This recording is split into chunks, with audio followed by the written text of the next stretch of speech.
Hi guys, today we're going to cover squats, specifically the air squat and a couple of little versions as well.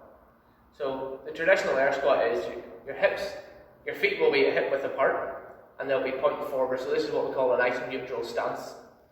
And from there, you're going to make sure that you're using your glutes and your knees don't cave in when you squat, so they're going to be always pushing out the way.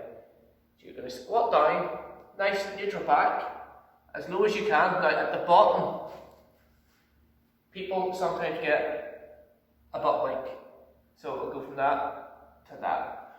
When it's a body weight squat, that's absolutely fine. It's just something to be really wary of if you're using weight. The idea would be to stop before that wink happens. So your feet are nice, neutral stance, toes pointing forward. You're going to squat down as low as you can.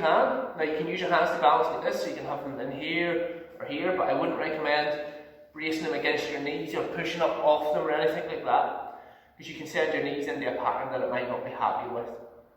So from there, you're going to really squeeze your glutes together and stand up again. So if from the front, if you watch the pattern my knees take, so they stay over the line of my toes, but you can see the tension of them forcing out the way. So down they go, like that, and then when I squeeze my glutes, it lifts me up. So that's your normal squat. What you can do is, you can do your narrow stance squats. So these take a little bit more mobility, a little bit more flexibility in the ankles. So down you go. So they're quite a good squat to learn to do.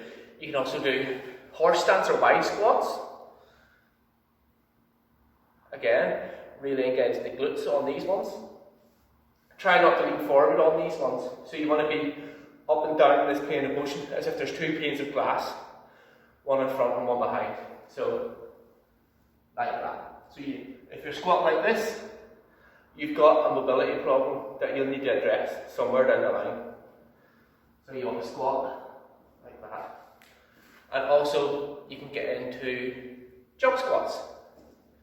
So, normal squat position, down, soften your landing. That's a jump squat.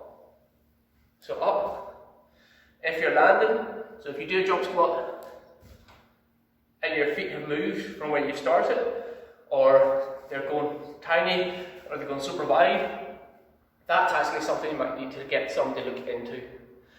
That sort of signifies a problem with your balance. So it'll either be your visual or vestibular system will be slightly off somewhere. It's just something to be aware of, and when you get a chance to get back to the gym, get someone to address it.